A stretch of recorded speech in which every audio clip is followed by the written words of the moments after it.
Hello दोस्तों, welcome back to my YouTube channel RS study Adda. दोस्तों, आज हम IAS syllabus and exam pattern, ठीक है, यूपीएससी का सिलेबस और एग्ज़ाम पैटर्न देखेंगे। तो ये जो वीडियो है वो सभी उन बच्चों के लिए जो यूपीएससी की प्रिपरेशन कर रहे हैं या फिर करने की सोच रहे हैं, उनके लिए है ये वीडियो, ठीक है।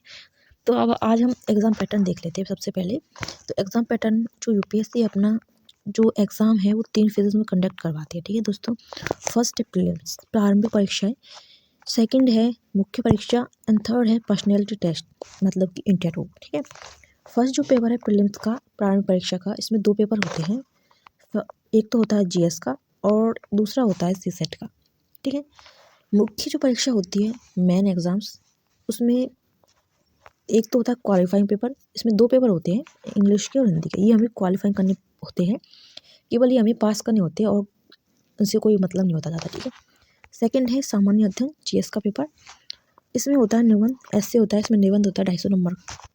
जीएस का पेपर फर्स्ट होता है, सेकंड होता है, थर्ड होता है और फोर्थ होता है, ठीक है। 5 जीएस के पेपर होते हैं, एक निबंध होता है इसमें। सेकंड है वैकल्पिक विषय, एक हमें विषय चूज करनी पड़ती है। इसके 2 पेपर होते हैं, 250 नंबर के, मतलब 500 नंबर के हो गए 2 वैकल्पिक विषय के हमारे।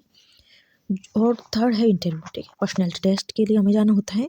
तो इन फेजेस में ये जो एग्ज़ाम पैटर्न है मोटा मोटा यूपीएससी का, यूपीएससी 3 फेजेस में अपना एग्ज़ाम कंडक्ट करवाती है, ठीक है। प्रारंभिक परीक्षा, मुख्य परीक्षा और इंटरव्यू। ये इन फेजेस से होकर हमें गुजरना होता है। लेकिन प्रीलिम्स में जो जीएस सीसेट का पेपर है ना, सीसेट का पेपर, इसमें ज़्यादातर बच्चे, बहुत ज़्यादा बच्चे ऐसे होते हैं जो ये नहीं निकाल पाते, ठीक है। तो जो ये निकाल लेते हैं उनके बाद मेंस एग्ज़ाम देते हैं, वो मेंस भी निकाल देते हैं, फिर वो इंटरव्यू तक पहुंचते हैं।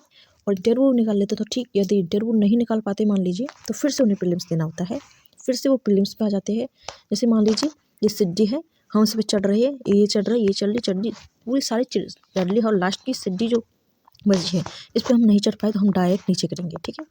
हमारा गलती से पैर नीचे फिसल गया तो हम डायरेक्ट नीचे गिरेंगे इसमें।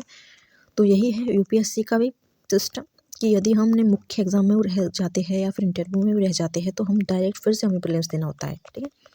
तो कुछ बच्चे ऐसे होते हैं, कुछ स्टूडेंट ऐसे होते हैं जिन्हें एग्ज़ाम पैटर्न, सिलेबस वगैरह की जानकारी होती ही नहीं है, ठीक है। तो उनके लिए ये वीडियो थी।